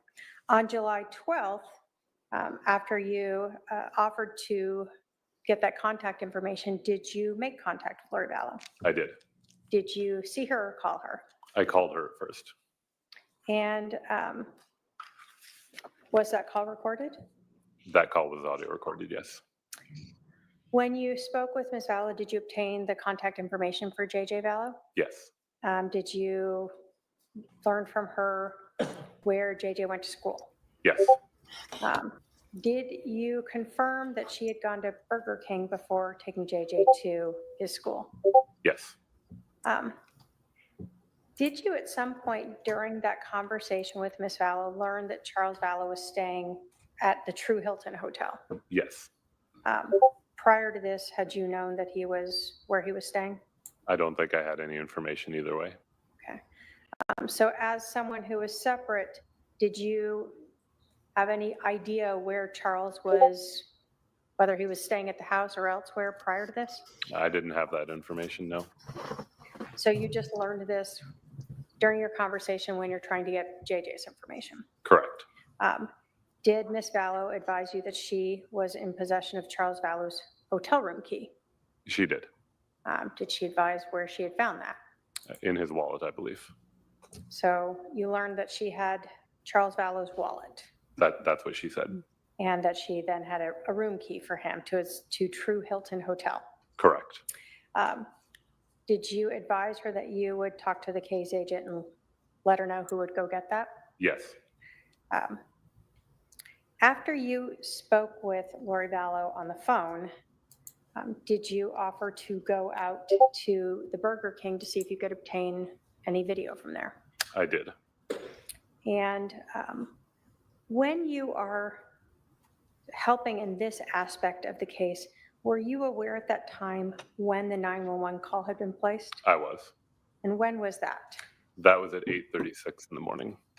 So you knew as you went out to Burger King that the 911 call was July 11th, 2019 at 8:36 a.m. Yes, that's correct. And were you aware when you went out to the Burger King of when the police had arrived at the scene? Yes. And was that within a few minutes around 8:41 or 8:42 a.m.? Yes, that's about right. And were you aware prior to going out there of when Lori Vallow had been shown or seen on body cam back at 5531 South Four Peaks? I was. And was that the 8:48 a.m.? Yes, that's right. So all of this is kind of a timeline you're considering when you're going out to Burger King. Correct. So when you went out there, were you aware of that? I guess when you went out to Burger King, were you also under an understanding that Lori Vallow had said she was at the house when Charles Vallow was shot?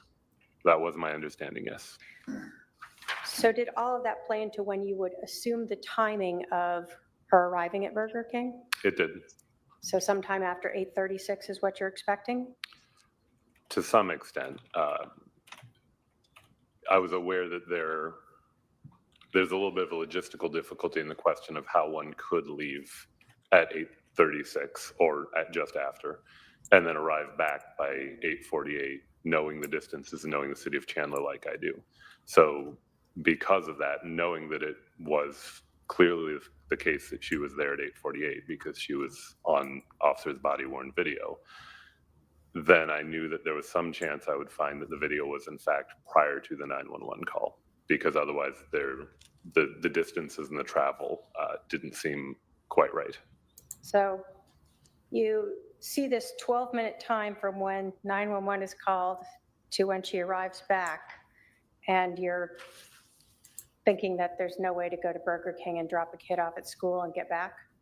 Correct. One of the other things that I was trying to establish when I called her is where she had taken him to school, and to confirm that we hadn't misunderstood about the Burger King event happening after the shooting. Because if we hadn't misunderstood, and then learning where the school's approximately 7 miles away from the house. So the idea that one could in 12 minutes go to a Burger King, get their order, drive 7 miles one way, 7 miles back, and arrive in that amount of time seemed very unlikely to me. In 12 minutes? Yeah, that seems So not you're possible. now going to Burger King to try to figure out when she actually went there? Correct. When you are going to the Burger King, were you aware of what vehicle she was driving? I was. Was that, again, body cam had shown what vehicle she had come in? That's correct. And was that a red Kia Sorento? That's right. So when let me ask you this, did you go to a Burger King over at 2865 East Ocotillo Road in Chandler? I did. How did you know to go to that one? I chose that one because it was the closest one, and I wanted to make that logical assumption that that's probably where someone would go first, and then see if I found evidence there that that was the correct one. All right, so you weren't given that information, you're just trying to figure out which Burger King it was. Correct. Did you ask to see if they had surveillance video from the morning of July 11th? I did. So you're there on July 12th? Yes. When you look at surveillance video at a place like a Burger King, do you ever verify that the date timestamp on that video is accurate? I do. We very commonly find that at various places, the level of accuracy to their date and timestamps can be exactly right, or they can be off by a significant margin. So the best practice, and what I did in this case, is I will ask to see their live view, and the live view typically has a timestamp, as it did in this case, and then I will use my cell phone, my work cell phone's location time, or my work cell phone's time. And if they match up, then to me that indicates that the timestamp is probably relatively reliable, particularly if they're just the day after the video that I'm looking for. In this case, was the date timestamp correct for that Burger King? Yes, that's right. Did you then ask to watch the surveillance video from that morning of July 11th? I did. And as you were watching it, did you see a red SUV and a person that appeared to be Lori Vallow going through the drive-thru? I did. Do you recall about what time you saw that happen? I want to say the timestamp on that is around 7:20 something. Is it 7:54? 7:54. That is probably correct, yes. So if you're looking at a timestamp at 7:54 and you know the 911 call is at 8:36, are you already starting to wonder what's going on here? Yes, this was one of the concerns that led us to pursue this avenue of investigation. And you're aware that Lori Vallow had told Detective Inclan that she had left right after Charles was shot. That is what I was told. So if she left right after he was shot, she somehow is already at Burger King more than 40 minutes after the shooting, before the 911 call. Correct. That doesn't look great. Did you look at various channels from that surveillance video at Burger King? I did. And did you also ask to obtain a receipt from her purchase? I did. If I can have my paralegal approach with 217 and 218. Are we going to get to see the receipt? I think so. Thank you. Let's see it. We're looking at 217 and 218. Did those contain affidavits from Burger King authenticating both the recording and the receipt? They do. And is that from the Burger King that you went to obtain that video and that receipt? It is. The state will move to admit 217 and 218. Any objection? No objection, Your Honor. 217 and 218 are admitted. Now, just so we know, although we have the video right there and that's been admitted, did you create a PowerPoint we're going to get to in a bit that actually includes the relevant portions of that video in it? I did. Okay. So ultimately, we have 7:54-ish that you see Lori Vallow going through the Burger King. Were you then ever asked to meet with Lori Vallow to get that hotel key still on the 12th here? Yes, that's correct. Where did you meet with her? I met with her at the Four Peaks house. Okay. Do you recall meeting with her there around 2:10 in the afternoon on July 12th? Yes, that's right. Did she provide you with a key card to a hotel, or what looked like a key card to a hotel? She did. Do you see that person who gave you Charles Vallow's key card in the courtroom today? I do. And can you point her out and identify what she's wearing? Yes, she's sitting at the defense table wearing a black blazer. Your Honor, may the record reflect the witness has identified the defendant. It shall. Now, at this time, you had already watched the Burger King video that we've discussed. Did she appear to be the same person you saw driving that red Kia Sorento? Yes, that's correct. And when you went to the residence at 5531 South Four Peaks, did you see a red Kia Sorento at that residence? I did. And did that have Colorado license plates of BRS 084? It did. Did that appear to match the vehicle you also saw going through the drive-thru of that Burger King? It did. When you got the key card, did you then meet up with Detective Moffett to go to the hotel? Correct. And was that the True Hilton at 1950 South Santan Village Parkway in Gilbert? Yes. When you went there, were you able to verify that that's where Charles Vallow was staying? Yes, I believe Detective Moffett spoke to them, but then we were directed to a room. So were you present with Detective Moffett during that? I was present, yes. Okay. And so you were provided with a room number where he was staying? Yes. And were you provided, well, you had a room key already to get in there? Correct. Did you, while you were there or later, obtain both an affidavit and record showing that Charles Vallow had stayed at that hotel? Yes. If I can have my paralegal approach with 219.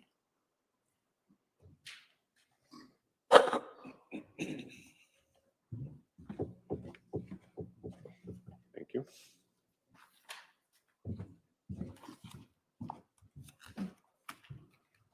Does 219 contain an affidavit authenticating the reservation and room information for Charles Vallow at that True Hilton Hotel? It does. And that's the hotel you had gone to with the key card that you got from the defendant. Yes, that's correct. The state will move to admit, and I forget what number that is. Is that 219? Sorry. This is 219. State will move to admit 219. Any objection? No objection, Your Honor. 219 is admitted. And if I can publish that, Go we ahead. all know. Thank you.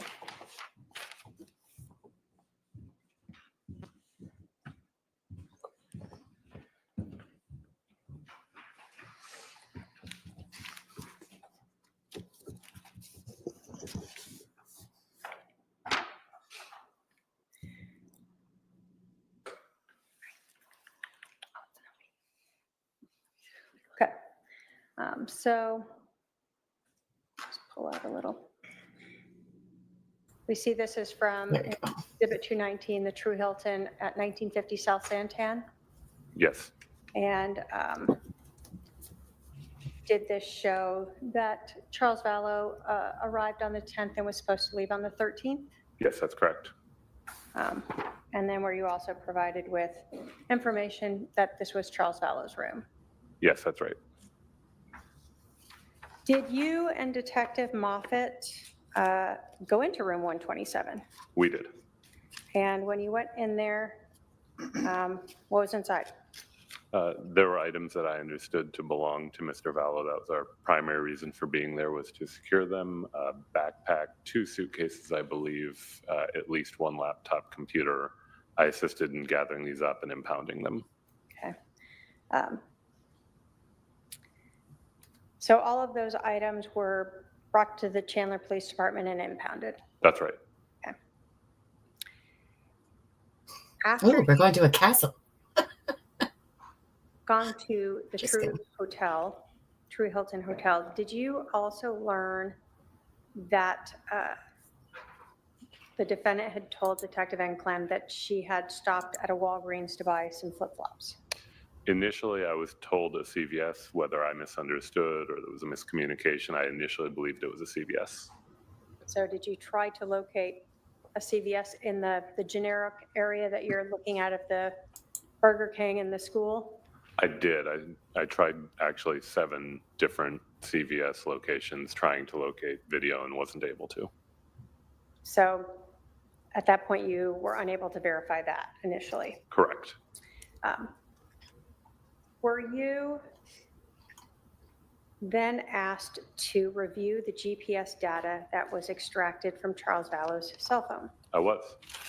Did you have anything to do with extracting the data from his cell phone? I did not. Can you talk to us about this GPS data that's part of this extraction? Like, do all cell phones give us GPS data?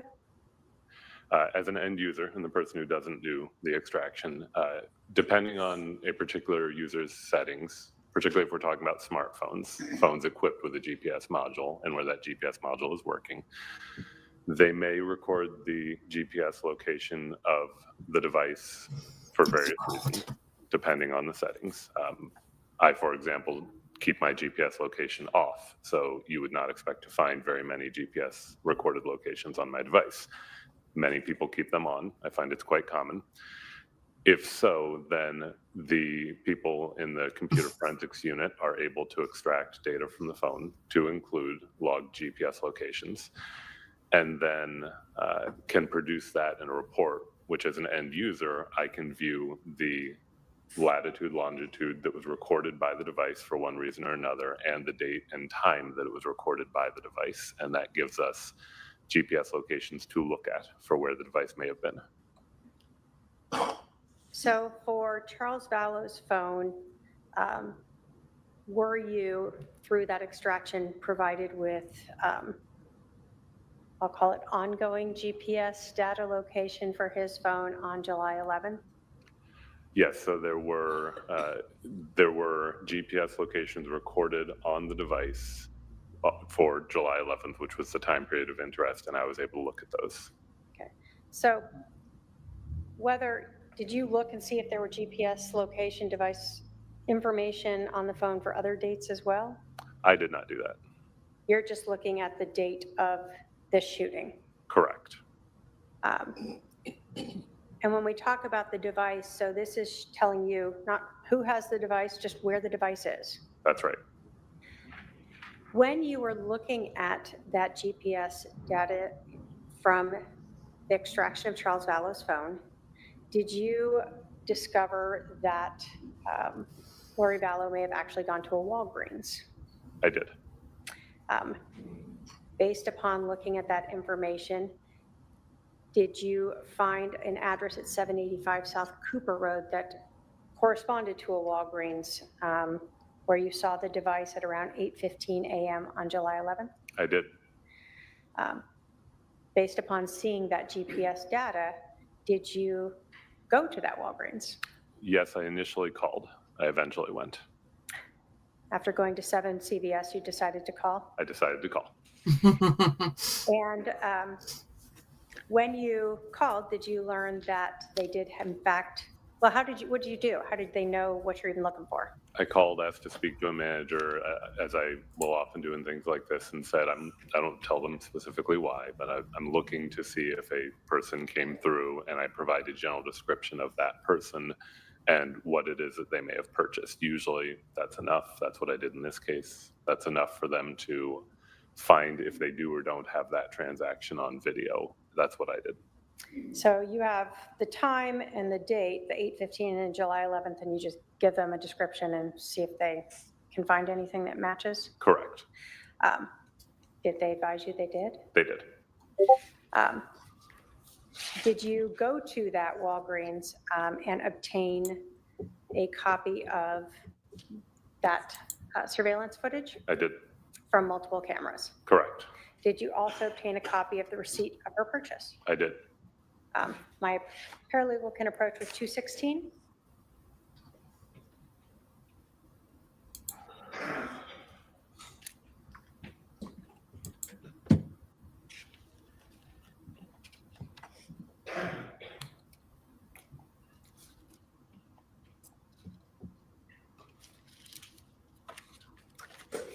And so looking at 216, do you see an affidavit? Yes, we can't agree on everything, Bells.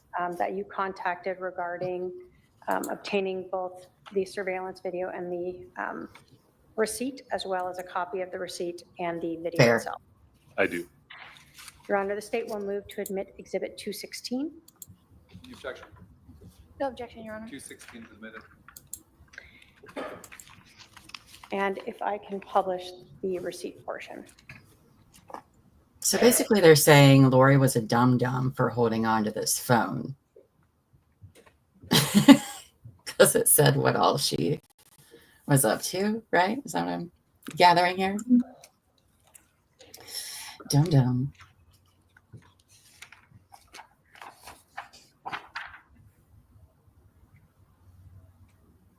So for this receipt, it advises that at 8:19, there was a purchase for 2 different pairs of flip-flops. Yes. Okay. And that corresponded to what you observed on the video. All fair points. That is in this exhibit as well. Yes, that's correct. In watching this video, did you recognize the person making that purchase? I did. And who did you recognize that to be? I recognized Ms. Lori Vallow, at the time now Ms. Daybell, from having seen the body-worn video and also having met her in person. Okay. And the video that you obtained here, did you also incorporate that into a PowerPoint presentation that you created showing the GPS data location from July 11th of 2019?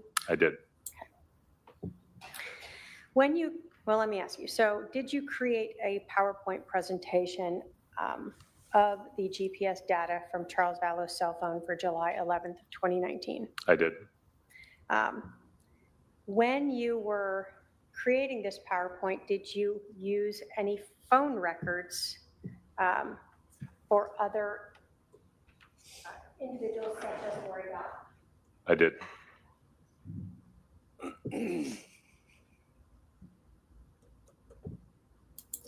I bet she has a peach dress.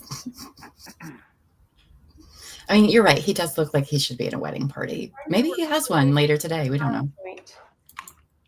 Did you utilize cell phone records? And I think you talked to us about the difference here. And cell tower data that was provided to you by the providers. And by providers, I mean like a T-Mobile or an AT&T. Those records were provided to Chandler Police Department, not to me directly. I later obtained copies that I used to incorporate in my presentation. So were you aware of search warrants that were issued to obtain cell phone records to include cell tower data for several different individuals? Yes. So in your PowerPoint presentation, did you utilize GPS data that was for Lori Vallow's Verizon cell phone with a phone number of 808-755-5452? One minor clarification, I wouldn't call it GPS data particularly. There's location data, correct, but not specifically derived via GPS, as was the data from Mr. Vallow's phone. And if I can have Exhibit 222.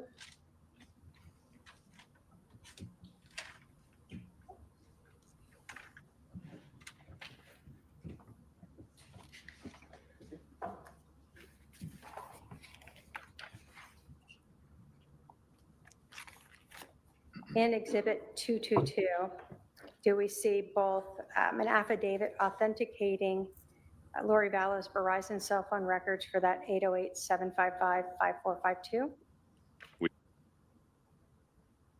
Thumb drive of all of the phone records?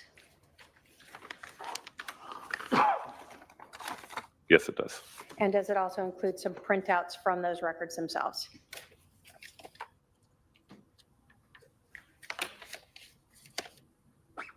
Yes, it does. State will move to admit 222 into evidence. Any objection? No objection, Your Honor. 222 is admitted. Did you utilize then some of the cell tower data that was provided by Verizon in those records for Lori Vallow's cell phone in your PowerPoint presentation? I did. Did you also become aware of the police executing a search warrant for another cell phone associated to Lori Vallow with T-Mobile for 480-692-9562? Yes. Were you provided with those records so that you could also look at the cell tower usage of that phone on July 11th? Yes. If my paralegal can approach with 220.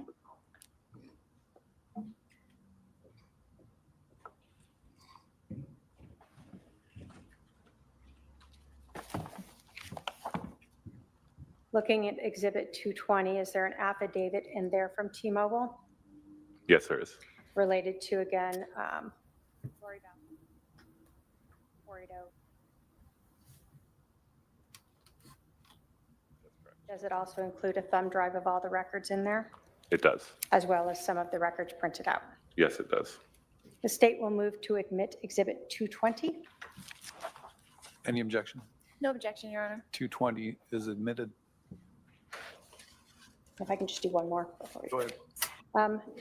Were you also made aware that search warrants were executed to obtain Verizon cell phone records for Alexander Cox for a phone number of 480? Trina, we need you to talk in the mic, girl. And the cell tower data that was part of them in your PowerPoint presentation for July 11th of 2019. Yes. And if I can have my paralegal approach with 221.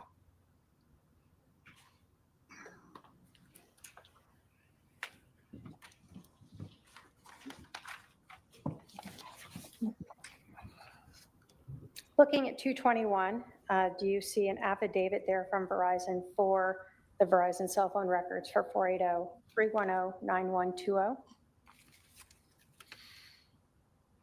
I see an affidavit, but I see this is the number ending 5452.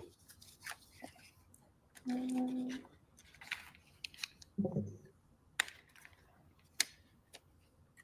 if you can look at is there a second affidavit in there?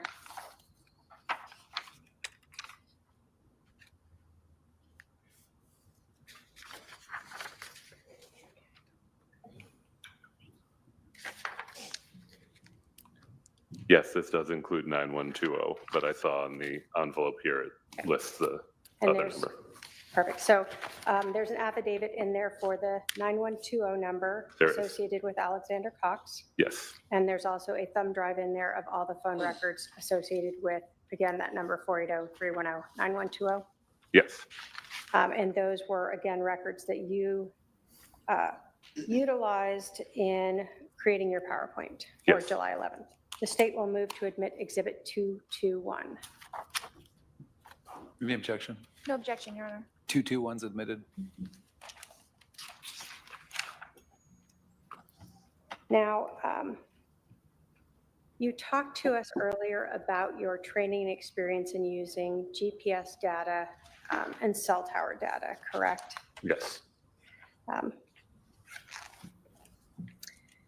When you are looking at either GPS data from a cell phone or cell tower data from a provider, do you try to verify the accuracy of that information by comparing it to other sources? Absolutely. For instance, you told us that you were using the GPS data from Charles Vallow's cell phone and you went to Burger King. Correct. And were you looking at the times to see if the GPS data and time matched what you saw in that video? Yes, with one slight correction. I went to the Burger King initially because it was the closest one. Later, when I was given the GPS data, I looked and saw that it did, in fact, accord to the Burger King. And then I went to the Walgreens because of what I had seen in the GPS data. In either direction that you do that in, essentially what I'm trying to do is make sure just because a device has logged a location at a particular date and time doesn't have to mean it was there. The device could be wrong. It could have been changed in some way. One of the things that we do to make sure that we are relying on good data only is to find other means of corroborating if the device was apparently at that location. Thank you.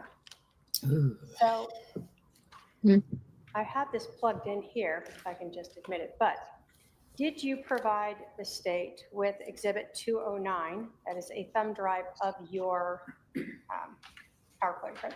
Yes. Did you sign, and I think put your badge number on the back of it? Yes, that's correct.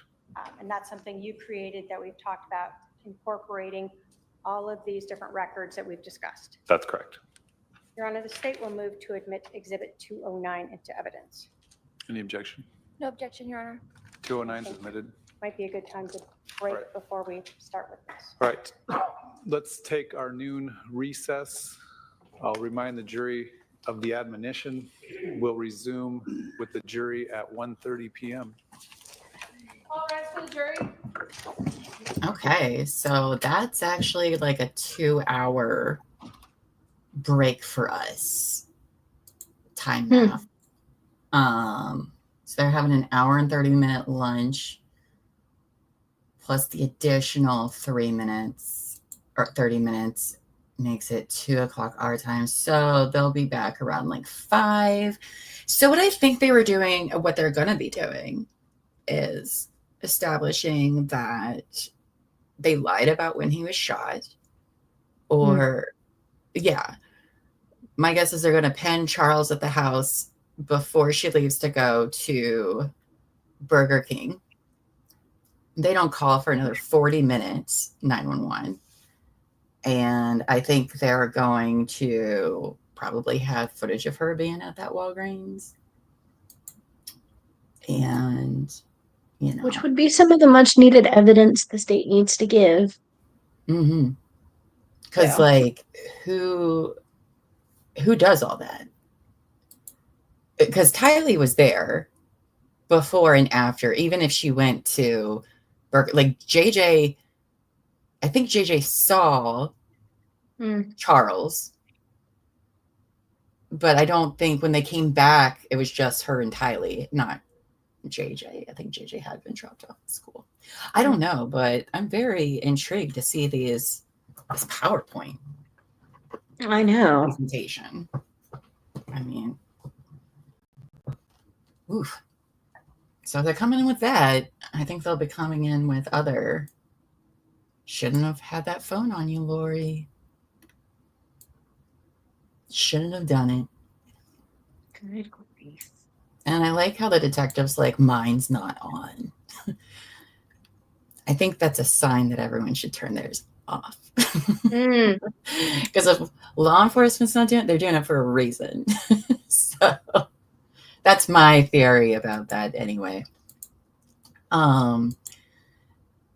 So yeah, so that's a pretty interesting morning. I think we're gonna be hit with some information this afternoon. I hope so. For it. I am here for it. Well, you guys, do you have anything you want to add, Annie? I'm sorry, I didn't mean to just like.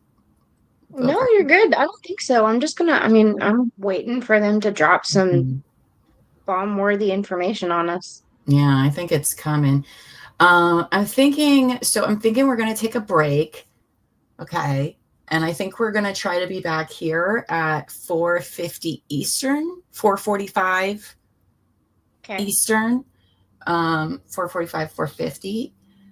We're going to go ahead and make another stream link for later. Cause as much as I love you guys, I don't know if I can entertain you for 2 hours.